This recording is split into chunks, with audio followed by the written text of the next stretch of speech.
जय माता दी, जय डुग्गर। सारे सुनने वालें गी दिक्खने वालें गी नमस्ते। ते अज्ज अ'ऊं आरती फ्ही आई आं थुआढ़े सामने एक नमीं कविता लेइयै। उम्मीद करियै कविता तुसेंगी पसंद आनी ऐ ते जरूर इसी चैनल गी लाइक करेओ, शेयर करेओ ते कन्नै कमेंट करेओ। ते शुरू करने आं अज्जै दी कविता।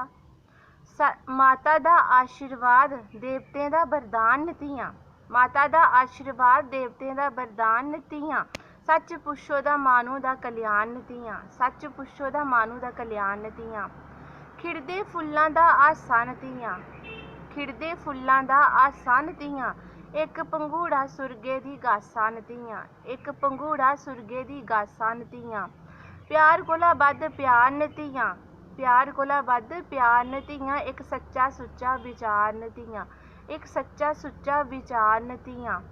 अपने प्यो दी चिट्टी पग्ग न धीआं। अपने प्यो दी चिट्टी पग्ग न धीआं। ते हवने दे कुंडे दी पवित्र अग्ग न धीआं। हवने दे कुंडे दी पवित्र अग्ग न धीआं।